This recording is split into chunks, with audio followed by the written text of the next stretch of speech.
Critério Sustentável, o podcast para falarmos tudo sobre gestão pública e sustentabilidade. Olá, eu sou a Kathleen Feitosa Scartesini e este é o podcast Critério Sustentável. Eu estou aqui com a minha amiga Adriana Tostes e hoje é um dia de muita alegria para nós. Nós entrevistaremos a especialista, nossa amiga querida Tatiana Camarão. Este espaço é um espaço onde a gente discute a sustentabilidade em suas diversas dimensões: econômica, social, ambiental, ética, cultural e por aí vai. Você pode apresentar para nós sugestões de temas que a gente pode discutir aqui. Entre nas nossas redes sociais, Facebook, YouTube, Instagram, no GPS Gestão Pública Sustentável e deixe a sua sugestão.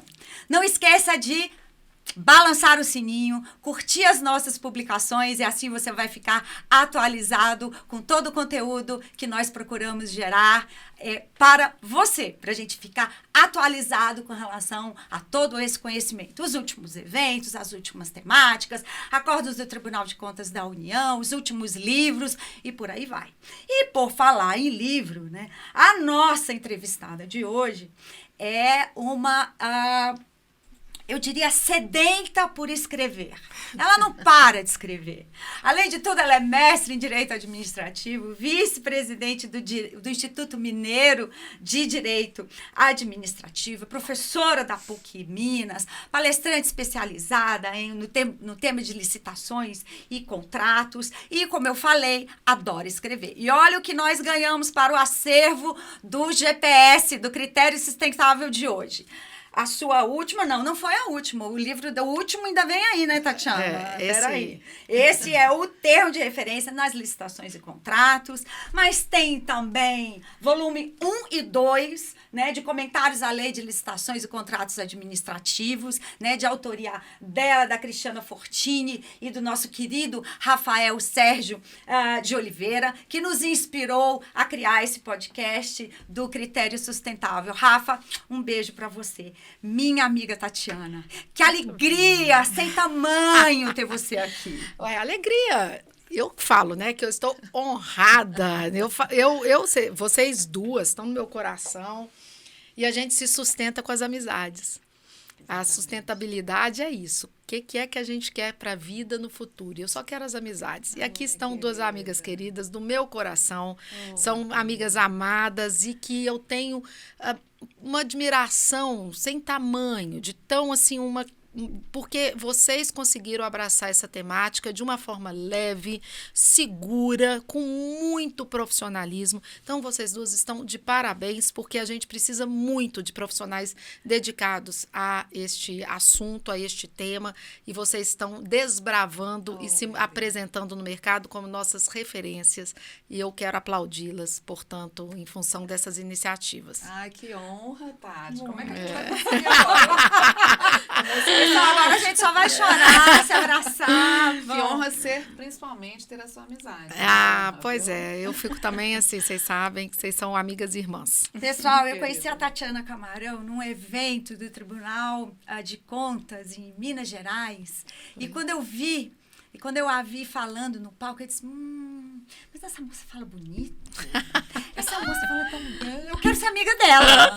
Né? Foi algo mais ou menos assim. Bom, mas vamos lá, que o dia hoje está corrido. Vamos. Bom, Tati, a norma de contratação do Poder Judiciário, que a gente teve o prazer, né, de construir num grupo de trabalho, né, a Resolução 347, a gente já falou sobre isso aqui algumas vezes, ela trouxe com muita propriedade a importância do PLS como um instrumento de gestão, né? Como um instrumento diretor das contratações.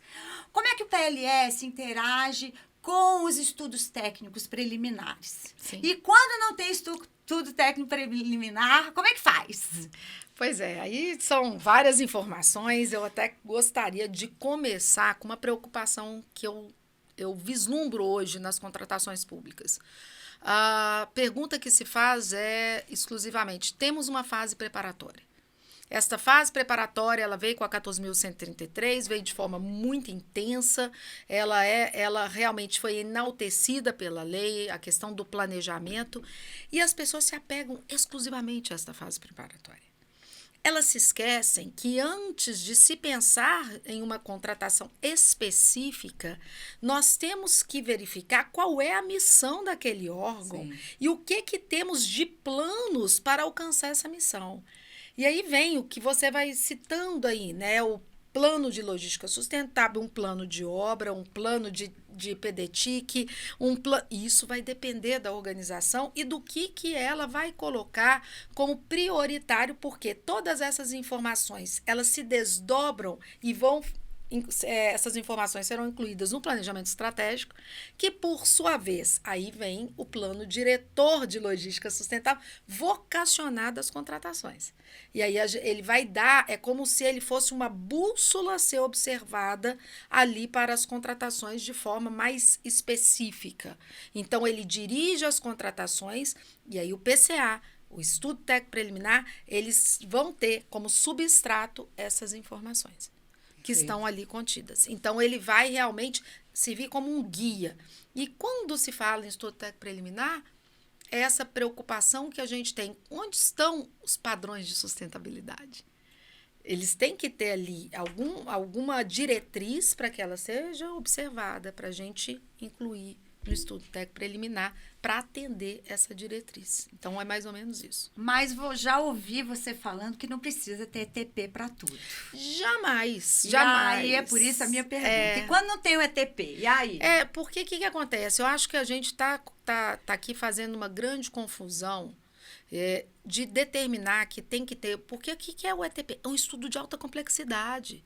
Quem realizar aí uma leitura mais atenciosa do artigo 18, para primeiro, tratando dos elementos do ETP, ou seja, a gente não tem, eu adoro quando a pessoa fala assim, você tem um modelinho de ETP? Eu não consigo entender o que é modelinho de ETP, porque é um estudo, e cada caso é um caso, com informações que serão lançadas naquele documento. Sim. Esse documento, ele é tão importante, de alta criticidade e complexidade, que ele precisa ser feito por uma equipe multidisciplinar. Sim. Você imagina se nós tivermos que reunir todos os atores que são pertencentes às áreas estratégicas para poder fazer um ETP? Isso não existe. Sim. A gente tem que partir da premissa que o ETP, o Estudo Técnico Preliminar, ele vai ocorrer naqueles casos que ele é essencial e depois, naquelas situações em que ele se mantenha. E aí, por isso que a gente precisa dos indicadores ao final das contratações. Sim. Se a gente tem resultados que atendam à nossa expectativa e, ademais, a gente tem ainda uma situação de que não há nada novo, moderno no mercado, que aquela solução ainda permanece como atual, é ela que tem que ficar. Então, não tem que se fazer estudos e demandando digamos, esse esforço dentro da organização, porque senão nós vamos travar as organizações. Sim. Agora, lado outro, se a gente for fazer estudo técnico preliminar para dizer que fez, só pro forma, que é o que está acontecendo hoje, um preenchimento, consta, não consta, marca X, não marca X, se for para isso, nós estamos criando uma distorção desse documento tão importante e disfuncionando o documento. Mais que isso, nós estamos fazendo 2 TRs. Porque o que eu tenho visto é ETP já definindo o objeto. ETP, se a gente pegar a definição de ETP, é para estudar a solução. Se nós já tivermos qual é a solução e os objetos que dela decorrem, é TR. Então, eu costumo dizer em curso, quando eu ministro curso, é que nós temos hoje um ETP, que é um TR, e o TR virou fiote de TR. Porque são 2 documentos com o mesmo propósito. Eles estão sendo feitos com as mesmas informações. E para isso... Há uma duplicidade. Uma duplicidade, e nós estamos na contramão do comando da lei. Uma burocracia, né? Na verdade, é uma burocracia. E aí, eu me lembro muito da Isabela, saudade da Isabela Brito está aqui com a gente, né? Outra amiga querida. Nossa querida. A gente conversando e ela trazia isso, né? Como a gente precisa amadurecer em governança, né? Isso que você está falando tem muita conexão com governança, porque a nossa visão ainda é muito do monitoramento, do controle, de ter esses documentos no processo para justificar uma série de coisas. A gente fica, às vezes, duplicando documentos para dizer que fez, quando a gente tem que começar a partir para a gestão, para foco em resultado, para soluções que nos apresentem. A gente tem uma demanda e a gente precisa buscar outras soluções. E, nesse sentido, eu te faço uma pergunta assim.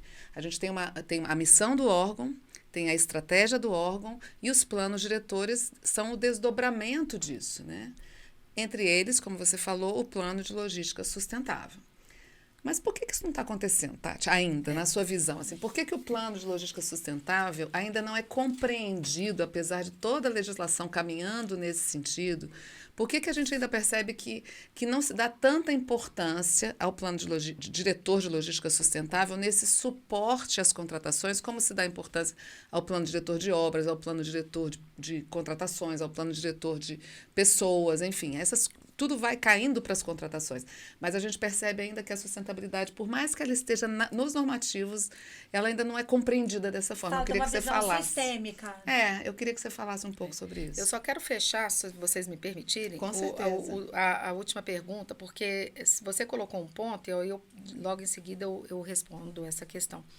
A gente tem que perceber o seguinte, as exigências de documentos necessários ou controles excessivos está na contramão do que é mandatório na lei, que é a governança. Exatamente. Então, assim, a gente precisa perceber que colocar ETP por colocar, fazer controle por fazer, isso não é contramão da história. Total. Falta total. governança, exatamente. É ao contrário do que a lei exige, que é a do governança. É a alma, eu costumo dizer, a alma da lei é governança. Sim. E nós estamos realmente... burocratizando. Nós estamos realmente atingindo de morte a alma da lei quando a gente pede documento que não é necessário e faz controle desnecessário.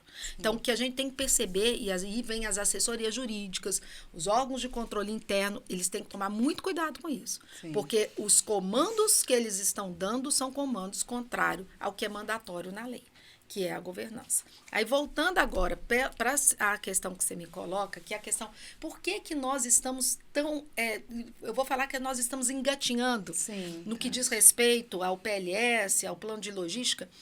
Veja, nós temos um comando previsto na Lei 8666, que foi inserido em 2010. A gente tem que trazer o contexto histórico até para compreender por que nós estamos em grau inicial. Porque quando esse comando ele foi inserido em 2010, talvez ali nós tenhamos, a gente que está, vocês que são do Poder Judiciário, a gente sabe que o grau de amadurecimento do Poder Judiciário já é mais avançado em função das resoluções, das instruções que a gente teve, enfim. Mas a grande maioria não. Ela recebe uma propositura no artigo 3º da Lei 8666, que se insere o desenvolvimento nacional sustentável, mas nós não tínhamos normas pragmáticas previstas na lei.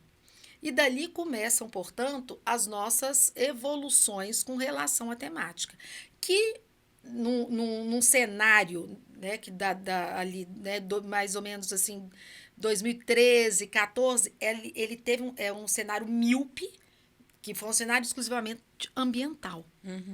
É verdade. E a gente estava conversando, assim, e a gente vem nesse cenário achando que sustentabilidade ela é exclusivamente destinada à dimensão ambiental. E quando se percebe que esta temática, ela se torna uma temática, porque eu costumo dizer, vocês sabem disso, sustentabilidade é um conceito plástico, um conceito abrangente, que ele envolve questões ambientais, sociais, econômicas, políticas, dignidade da pessoa humana, ele envolve isso tudo. E vejam, então, quando a gente começa a evoluir e a compreender que a sustentabilidade, ela não perpassa exclusivamente por questões ambientais, ou seja, não é só o catálogo de especificação de objeto com padrões, porque é isso, inclusive, que está na revista do TCU. O que a revista fala? Que atendimento àquela premissa, de acordo com a Lei 8666, era especificar o objeto conforme o mercado, conforme a lei e conforme critérios ambientais. Então, aquilo estava, aquela proposta estava sendo tratada para essa destinação. Quando nós estamos aí, vamos avançando. A gente vai evoluindo e outros cenários vão se apresentando, é que a gente começa a perceber, e aí vem uma contribuição muito rica. Você fala da 347, mas eu acho a resolução 400 maravilhosa. Vem Que as nasceu da verdade. 201. né? É verdade. A 201 foi de 2015. Né? E vem, é porque eu peguei a 400 porque ela tá mais robusta, ela é muito mais intensa nessas Foi uma análises. norma disruptiva. Foi disruptiva. É por isso que eu acho assim, essa norma, ela é uma norma, é mudança de paradigma, Sim. eu posso dizer. Porque ela traz uma abrangência muito maior, ela vai abraçando outras dimensões e isso vai se tornando um discurso muito mais ativo e mais aceitável no que diz respeito a esses temas. E aí, na nova lei, é que a gente percebe que a nova lei, ela abraça outras dimensões. Ela abraça a dimensão social, quando ela preocupa com o egresso do sistema prisional, com as mulheres, cotas, com os né? deficientes, Exatamente. com os aprendizes. Então, ela tem ali uma robustez de diretriz, ao contrário, como eu disse, da Lei 8666. Nós Tem uma preocupação com o planejamento, que a gente já estava falando na Isso. 400, a quantidade estimada. Enfim, é, a escolha da indiretos, solução. a contratação A centralizada. vantajosidade, Então, assim, você exatamente, começa a ter ali O melhor custo, de, né? uma série de ações e dimensões que são acolhidas na nova lei, o que vai demonstrando, portanto, a importância de nós fazermos o quê? Vamos explicar para os órgãos públicos como que essas diretrizes vão ser materializadas. Sim. E essas diretrizes são materializadas, portanto, com todas essas planificações, que elas vão se desdobrando para servir ali de, eu falo que é de farol, para que as contratações elas ocorram observando o que está ali dito como padrão de sustentabilidade. Então, eu acho que é isso que a gente tem que perceber. Precisa realmente ampliar o olhar, né? A gente estava falando, pessoal, mais cedo, inclusive, num evento do TCU, né, o 7º Fórum de Controle, sobre essa necessidade de amplitude do olhar, tendo em vista que as dimensões da sustentabilidade são indivisíveis, são indissociáveis, né, são transversais, assim como os objetivos do desenvolvimento sustentável. Então, corroboro as suas palavras, Tati, porque realmente precisa ampliar o olhar quando você faz a análise de uma contratação. Sim. De que adianta apenas a especificação do objeto se você está comprando numa quantidade exagerada, ou numa quantidade que não atende a necessidade do órgão, ou se você está comprando algo que não vai, né, ao encontro da missão do órgão. Bom, você enfatiza pontos muito importantes, e a gente já teve alguns diálogos sobre isso, sobre o papel da liderança, né, no exercício da sua função, né, como farol de uma organização, como medidas de integridade voltada para a questão do agente público, a própria gestão por competência, né, a instituição acreditar que você tem que ter pessoas capacitadas, né, exercendo determinadas funções, matrizes de responsabilidade, de risco. Qual desses pontos que você considera mais crítico de ser implementado, considerando hoje a realidade do serviço público brasileiro? Nossa, eu acho que com relação a essa temática nós temos muitos desafios. E por quê? Não adianta falar dessa temática e não ter por parte da alta direção um comprometimento visível e inequívoco, um compromisso com a implementação dessa política. A gente necessita que a alta direção, ela realmente assuma o seu compromisso. E esse compromisso, quando eu falo, olha, assumir um compromisso é, por exemplo, colocar este plano no planejamento estratégico. Sim. Você precisa, porque a casa inteira tem que movimentar para que ele aconteça. Então, você precisa ter o plano do planejamento estratégico. Você precisa ter, quando eu falo plano, o que a gente vai ter que realizar para poder atender aquilo que a gente teve como diretriz. A gente tem várias diretrizes que a gente vai tendo que observar. E o compromisso da alta direção perpassa também por uma implementação no organograma de uma área que se comprometa com esse propósito. Tatiana, nós temos municípios, eles são pequenos, mas que lá nós temos profissionais que podem e devem, eles merecem serem qualificados. Aí vem a necessidade dos treinamentos. Sim. Nós temos pouquíssimos treinamentos, Kathleen, nessa área. nessa temática. A gente precisa treinar os servidores, eles precisam compreender. Um letramento, Eles estão né? vindo. Ontem a gente já falava sobre isso. Né? Há uma curva de aprendizagem Sim. para esse processo todo. Eles estão vindo com uma visão, como eu disse, uma visão obtusa, de que basta só pegar um caderno e especificar um objeto com padrão de sustentabilidade ambiental. É isso que é tido como adequabilidade ao preceito normativo e legal. Quando, na verdade, a gente sabe que não é. Sim. A gente sabe que eles precisam ter essa capacitação, eles precisam compreender a dimensão, as dimensões, e precisam ter esse conhecimento aprofundado. Então, o que há de ter aqui? Uma alta administração que invista, né, que faça esse investimento, porque eu costumo falar, não é custo, né? Custo é custo. Eu falei, não, isso está realmente, mais uma vez, contrário ao que é governança. Porque a governança fala, nós temos que qualificar intensamente os nossos profissionais. Que é um investimento. Que é um investimento. E esses profissionais, que é um comando, inclusive, legal, é a profissionalização da área, tem que ter conhecimento, habilidade, atitude, para poder trabalhar com essa temática tão importante e fazer realmente que a gente tenha contratações assertivas. Sim. O que a gente verifica hoje nas contratações? Eu acho que a sustentabilidade começa até aí. Quantas vezes a gente pergunta, é necessário? Exato. A 400 faz essa pergunta de forma bem necessário? objetiva, Pois né? Porque a primeira pergunta 400 CNJ, é necessário? Porque a sustentabilidade, ela perpassa por essa análise da necessidade real. Sim. Ou se poderia ser feito de outro modo, que não se contratando. Essas análises são análises com pensamentos. Tati, posso ir num ponto anterior? Pode, A claro. questão da avaliação da real necessidade? Aquela aquisição ou contratação tem a ver com a minha missão?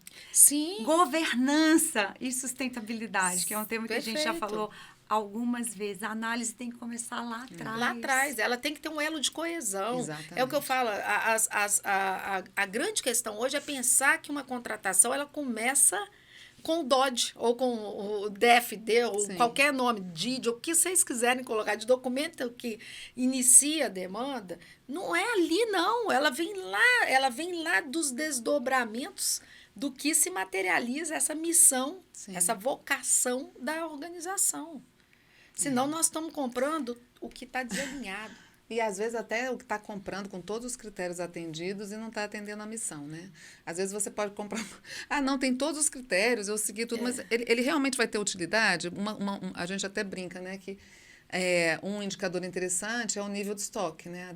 Na verdade, você pode... Sobra, né? A gente pode avaliar um indicador. Não tem indicador nenhum para avaliar se a sua contratação é sustentável ou insustentável. Cria um indicador de nível de estoque. Para você ver, se você tem um item que você adquiriu que está no estoque há mais de um ano, meu amigo, esse produto não serviu para nada. Você não tem problema, não. Ele nem tem que estar mais no seu almoxarifado, pode ser um início.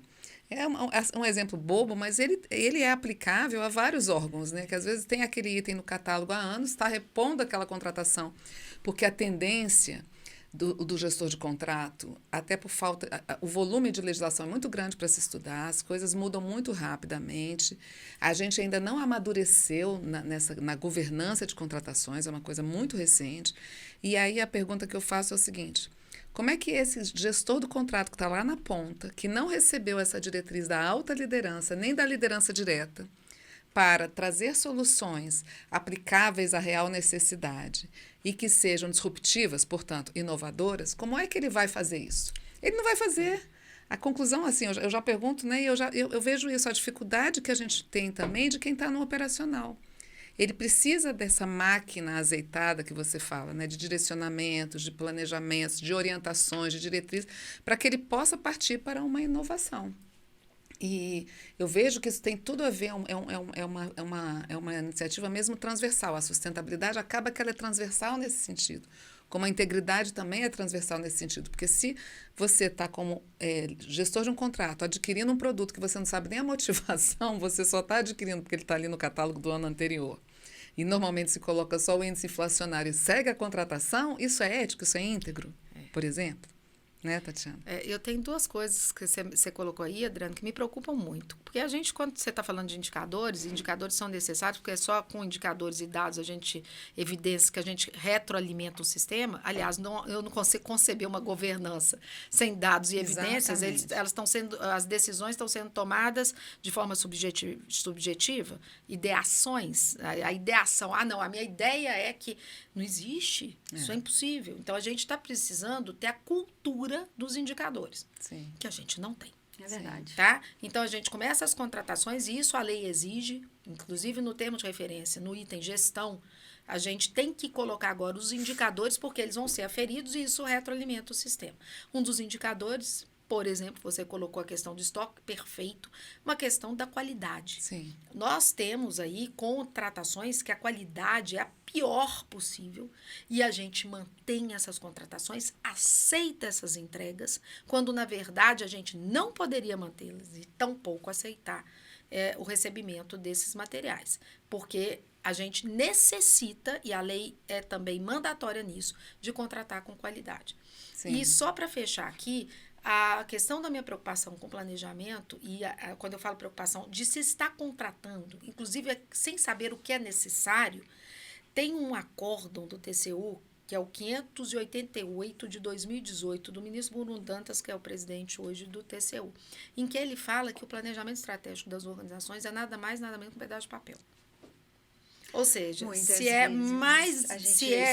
um pedaço de papel e não está sendo observado, não está servindo ali como guia orientador, né? das contratações, se ele não está servindo, os outros planos tampouco. Então, vejam vocês aqui, né, percebam vocês que nós estamos falando de uma realidade gravosa, algo de alta criticidade. Isso não poderia estar acontecendo jamais. Exatamente. Tá? É só para a gente mostrar um contexto preocupante hoje dentro das organizações. Porque se o plano estratégico é apenas um pedaço de papel, o PLS pode ser apenas um plano de intenções. Exatamente. Aí você não tem plano. E o plano de aquisições, uma lista de vontades. Né? Ou então você vai ter ali só né, documentos produzidos para dar áreas de legalidade.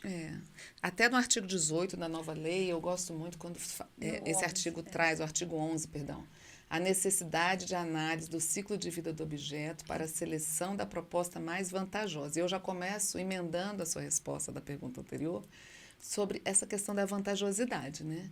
Como é que o gestor, eu falo assim, o demandante, a área demandante, eu não estou falando mais, estou falando da liderança setorial.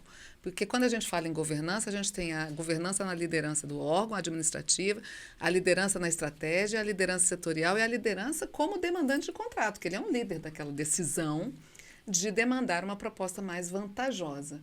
Como é que você vê essa situação de análise dos custos indiretos como vantajosidade da contratação? A gente já tem maturidade para isso, Tati? Bom, eu fiquei muito feliz com o caderno do governo federal, porque ele coloca entre os eixos temáticos essa análise dessa dimensão aí. Foram bem ousados, né? Muito ousados, mas esclarecedores. Está bem claro essa parte. Eu acho que vale a pena depois lançar no dia que for divulgada essa entrevista, colocar também esse guia, porque eu não sei se todos tiveram acesso, mas é um documento, na minha opinião, que está bem orientativo para esse propósito, principalmente nesse ponto, em que ele espelha aquilo que está no artigo 34 da lei, porque o artigo 34 fala, o que é menor preço? Menor preço, ele tem que considerar o menor dispêndio. O que é o menor dispêndio? Aquele que analisa o ciclo de vida do objeto. O ciclo de vida do objeto, hoje, a gente não tem como falar em ciclo de vida do produto. Esse é o ponto. Né? Eu falo do berço, ou berço ao túmulo, ou do jeito que as pessoas costumam dizer, do nascedouro até a sua destinação final e o seu, eu falo, né, refazimento, que a gente pode ter o reaproveitamento do que está sendo uma cadeia desfeito. cíclica, né? Exatamente. Então, economia circular. E o que eu vejo nisso? A grande questão nossa hoje é que a gente só consegue fazer análise depois que entra dentro da organização pública.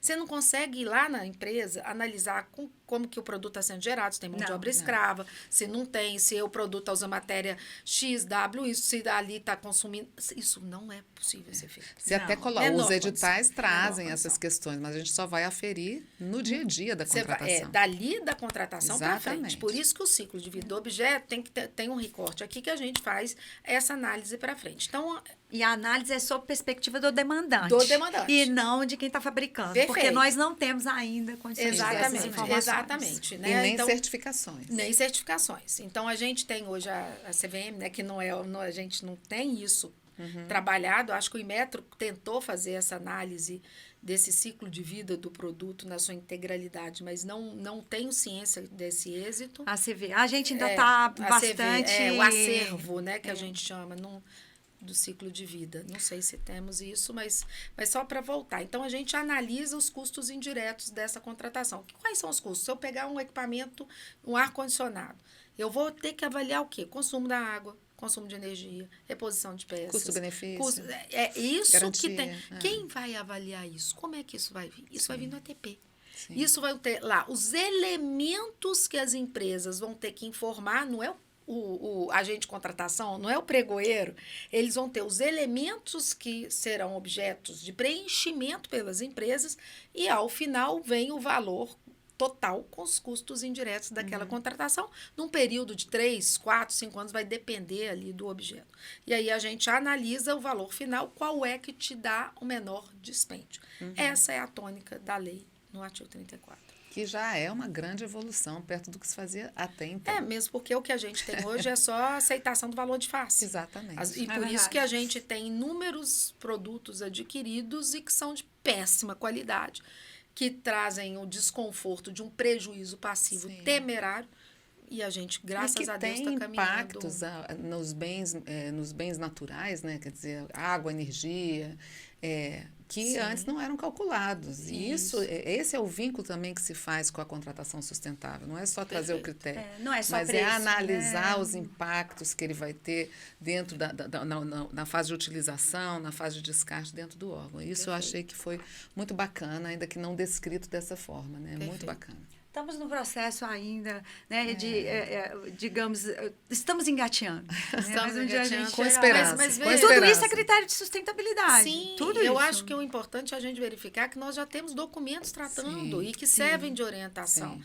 São documentos que são, merecem talvez um aperfeiçoamento. Todos os documentos são, gente, inovação. É muito dinâmico, né? Inovação, inovar. O que a gente tem que entender? É melhorar, é aperfeiçoar. Não é algo que já vem pronto e vai ser perene eternamente. Não, a gente vai aprender, testar, melhorar, pivotar, volta e vai sendo esse movimento.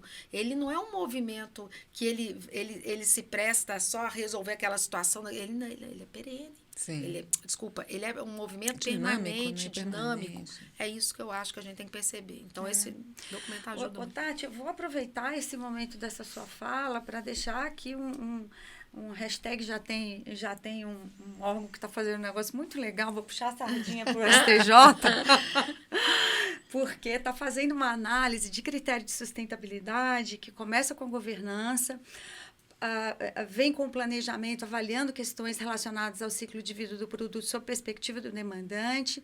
Aí a especificação, o passo seguinte seria a especificação, trabalhando o critério ambiental, aí sim, específico do produto, né? O uso correto, a fiscalização dos contratos e a gestão dos resíduos, né? Com a intenção de tentar fechar esse ciclo, né? Ainda, né, num processo de constante construção e mudança, né? Mas já está bem interessante, já está vinculado isso aos editais. Então, pessoal, tem interesse, começar a olhar os editais do STJ, que eu acho que tem o condão de colaborar para a gestão do conhecimento dos nossos gestores e vai ao encontro justamente do que você estava falando.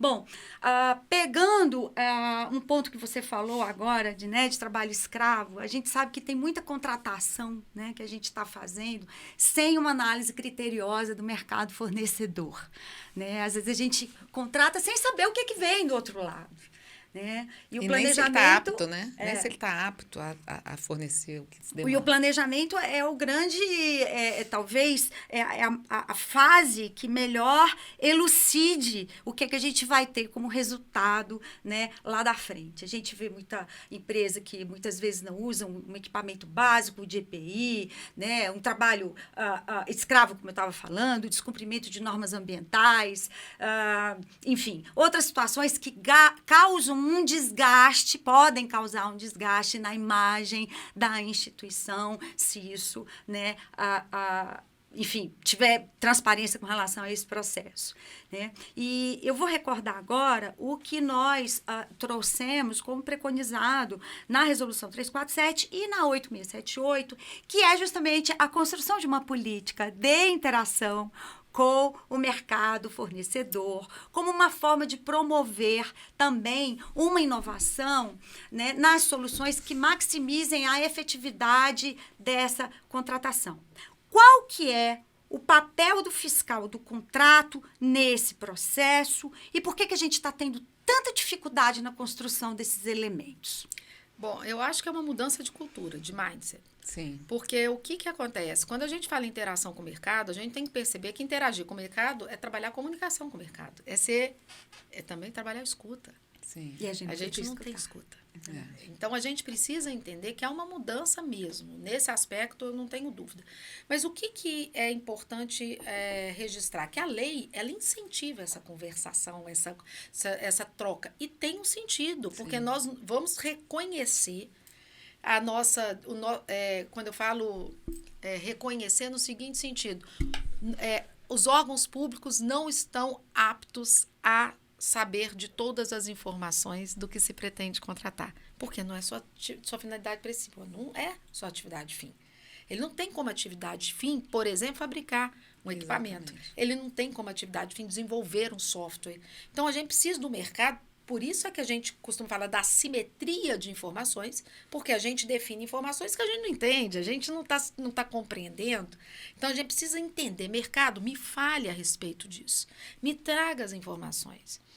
E nesse caminhar é que vem a consulta pública, a audiência pública, que são mecanismos que podem serem utilizados para efeito, estão ambos, né, no artigo 1 da lei, para efeito de fazer essa troca de informações. Mas há uma dificuldade enorme com relação a isso, né?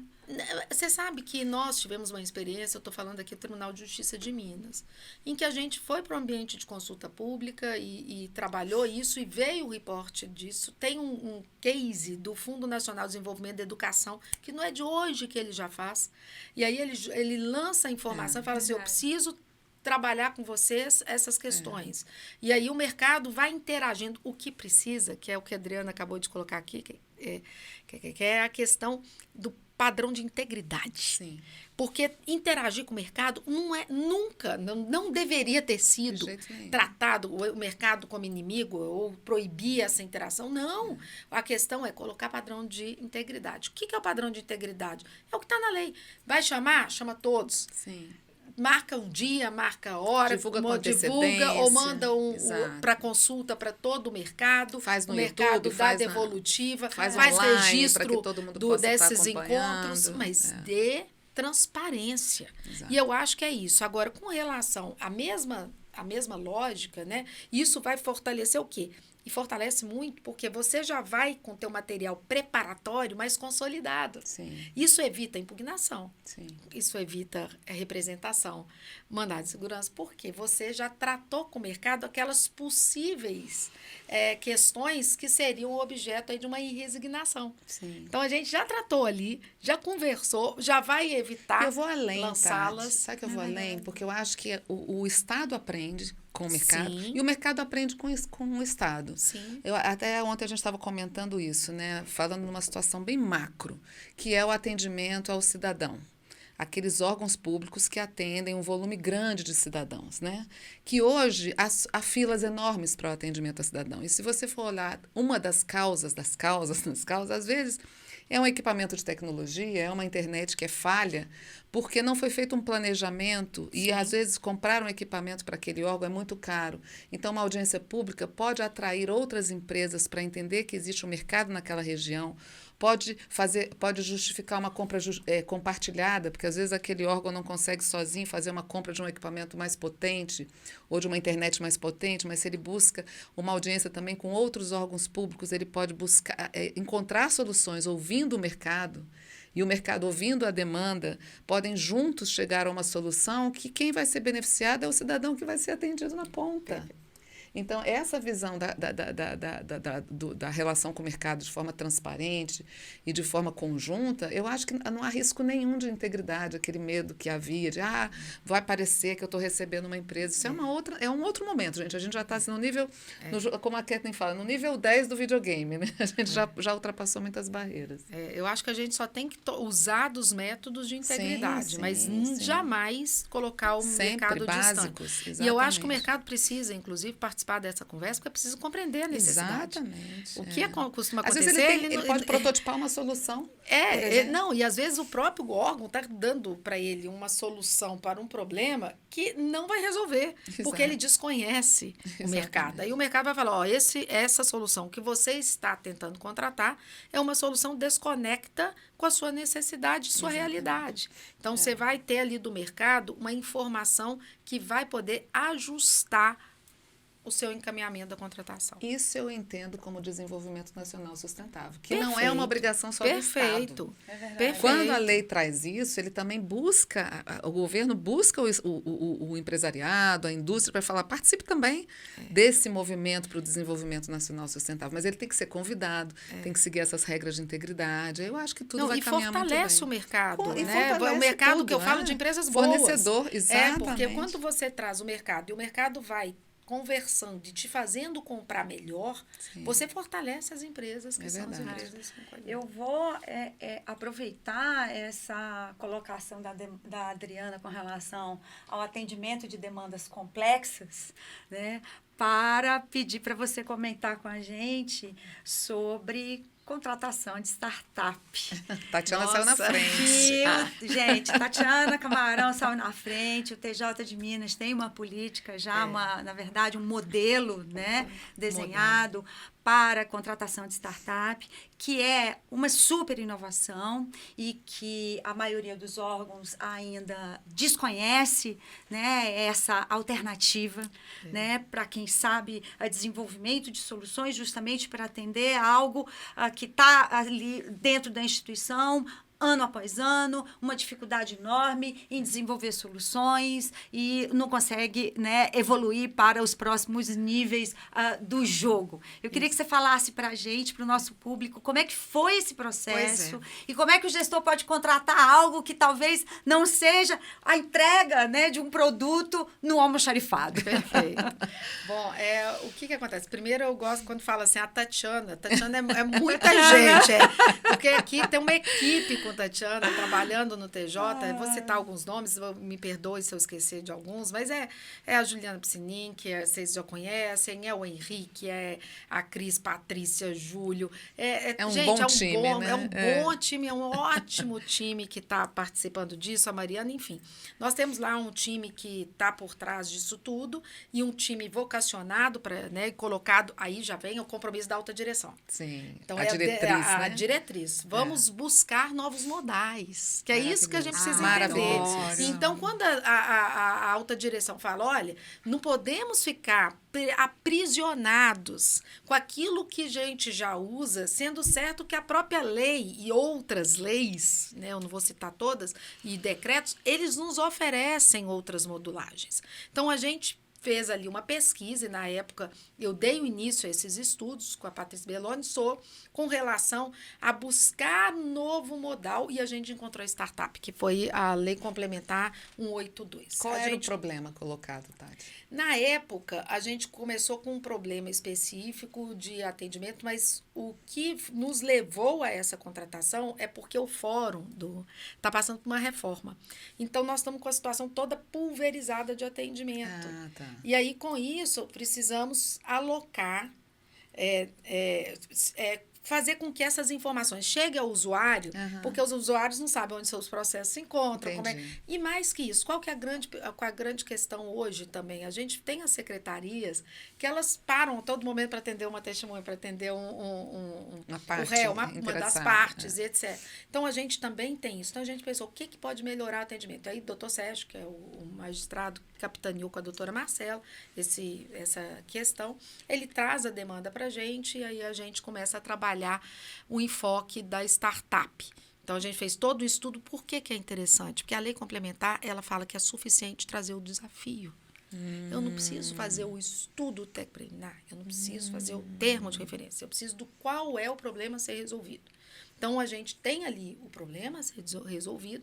Partindo desse problema, a gente faz o chamamento e vem, mercado, me traga soluções. Que sensacional. Você não tem como falar que eu quero esta solução, nem quero aquela, porque a gente desconhece o mercado. E qual é a nossa surpresa quando o mercado traz soluções das mais variadas possíveis, que nem estavam no nosso radar. Como é bom época, esse olhar de sabe? fora. Exatamente. Como é bom aceitar e técnico, né? De que fora nós temos e técnico, limitações, que a gente não exatamente. consegue conhecer todo o mercado. E aí, quando eles atendem o chamamento, vieram várias empresas, participaram, e aí a gente tem uma fase que é a fase que elas se apresentam, a gente chama de pitch, depois elas entram numa imersão para ver as informações internas e poder, então, mostrar que a solução dela pode ser adaptada à nossa necessidade e realidade, e ela apresenta uma proposta para fazer essa prototipação.